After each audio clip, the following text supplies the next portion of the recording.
예, 바로 직전에 있는 본문을 보시게 되면은 신명기 6장에 들어서서 유명한 쉐마의 말씀이 나옵니다.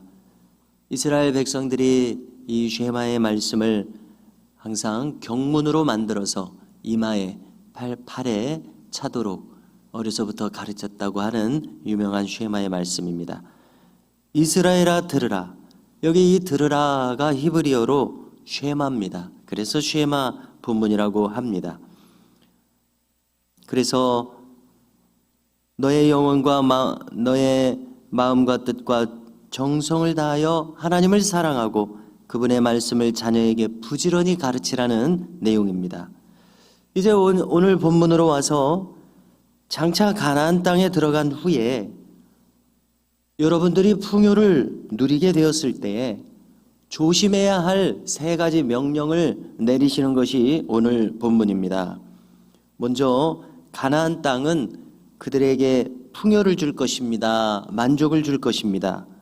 그들은 자신들이 직접 건축하지 아니한 성읍을 얻게 될 것입니다. 직접 채우지 아니한 물건이 가득한 집을 얻을 것입니다. 파지 아니한 우물을 얻고 심지 아니한 포도원과 감람나무를 차지하게 될 것입니다. 이것은 가나안 족속들을 심판하여 그 결과로 얻게 될 것들입니다. 거듭 거론하게 되는 것은 이스라엘 백성들이 가나안에 입성하여 7 족속을 멸절하도록 하신 것은 그 7 족속이 하나님 보시기에 합당치 않기로 그들에게 대한 심판으로서 주어지는 것입니다. 노아의 홍수 심판과 같은 것입니다. 그러므로 이스라엘 백성들은 자기가 건축하지 아니한 성읍을 이렇게 거저 얻을 때에 만일 우리도 하나님 앞에서 하나님을 배반하여 우상숭배로 떨어지게 되면 우리도 이렇게 심판을 당하겠구나. 자신들이 심판의 도구가 되면서 나도 심판을 당할 수 있다는 것을 알라는 것입니다. 그런 의미가 있습니다. 이처럼 풍요를 허락받았을 때에 첫째, 이스라엘 백성들은 하나님을 잊어버리지 말아야 합니다. 둘째, 그들은 다른 신들을 섬기지 말아야 합니다. 세 번째, 그들은 하나님을 시험하지 말아야 합니다. 첫째로, 그들은 하나님을 잊어서는 안 됩니다. 잠언에 있는 아굴의 기도가 떠오릅니다. 내가 배부르게 될 때에 여호와 하나님이 누구냐 할까 합니다. 두렵습니다. 너무 부하지 않게 하옵소서. 너무 가난하지 않게 하옵소서. 이웃의 집에 담을 넘을까 두렵습니다. 이 기도를 떠올리게 합니다. 풍요를 얻었을 때 하나님이 누구냐 이렇게 교만 방자해질 수 있다는 것입니다. 그들의 본분은 하나님을 경외하는 인생을 사는 것입니다. 그를 섬기는 일입니다. 또 어떤 일을 맹세할 때에 하나님의 이름으로 하라고 합니다. 어떤 일을 맹세하여 하나님의 이름으로 하라고 하는 것은 그들의 마음의 중심에서부터 진실되이 행하라는 의미 아니겠습니까? 둘째로, 그들은 다른 신들을 섬기지 말아야 합니다. 다시 반복하여 말씀하십니다. 모세를 통하여서 하나님은 질투하시는 하나님이시라는 것입니다. 여기 인간의 감정처럼 하나님을 표현한 것은 하나님의 백성들, 모든 인간들과 하나님의 사이가 절대적인 관계라는 것입니다. 절대적인 관계를 상대해야 하는 어리석음을 인생들이 범하고 있습니다. 하나님을 몰라보고 있습니다. 이것이 근본적인 죄입니다. 사람들은 놀랄 것입니다. 하나님을 믿지 않은 것이 이토록 죄인 것을 심판대에서 그들은 깨달을 것입니다.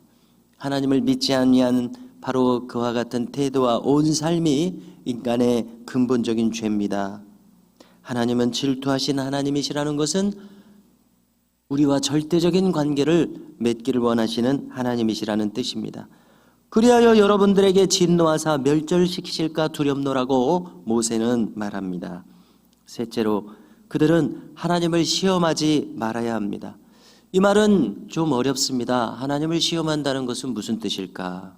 일전에 이 의미를 말씀을 나누며 함께 살핀 적이 있습니다마는 이것은 불신앙을 가리킵니다.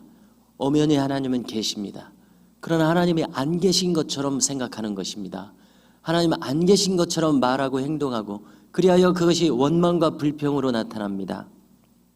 하나님의 안 계시기에 그렇게 행하는 것입니다. 지금 삶의 형편에 대해서 원망과 불평을 하는 것입니다. 그것이 주도적인 자신의 감정이 되는 것입니다. 이것은 불신앙이요 하나님 안 계신 것처럼 말하는 것입니다. 이것이 하나님을 시험하는 것입니다. 하나님을 시험하지 말아야 합니다. 예를 들어서 그들은 마사, 다른 이름으로는 무리바입니다. 여기에서 물이 없을 때 10분 이해가 됩니다. 물이 없으면 얼마나 고통스럽겠습니까? 그러나 하나님이 안 계신 것처럼 얼마 전에 이 홍해바다를 건너도록 놀라운 기적을 베풀어 주신 하나님, 여기까지 있게 하신 것은 그 하나님의 은혜였습니다. 그런데 그 하나님을 부정하는 것입니다. 이것이 불신앙이요 하나님을 시험하는 것입니다. 출애굽기 17장에 나오는데요, 광야에서 목말라 죽게 하려느냐고 원망했습니다. 그래서 이것은 참으로 큰 죄였습니다.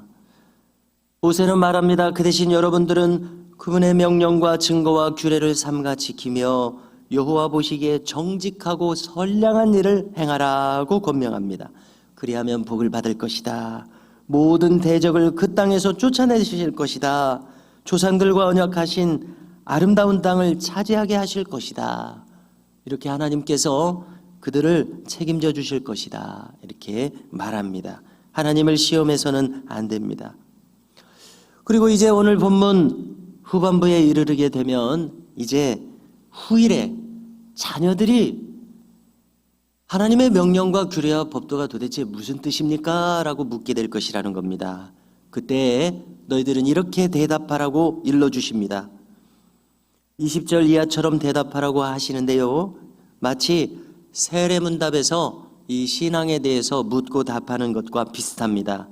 요약하면 애굽 땅 종되었던 곳에서 여호와께서 권능으로 우리를 인도하셨나니, 이렇게 설명을 하는 겁니다.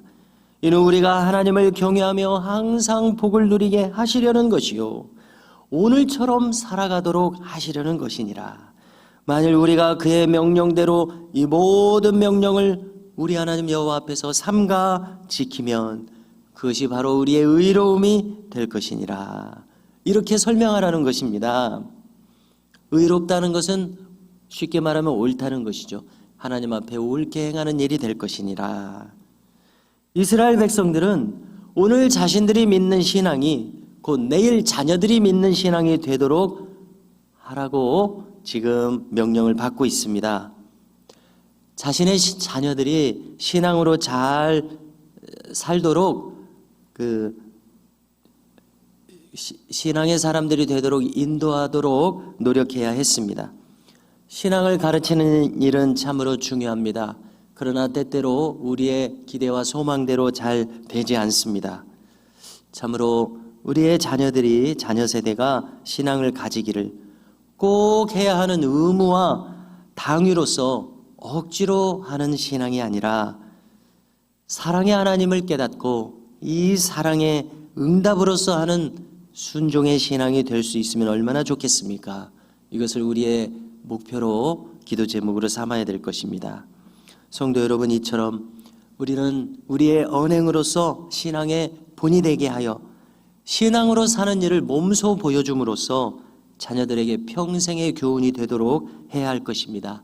그러면 자녀들은 지금 당장 순종하지 않더라도 마침내 기억할 것입니다.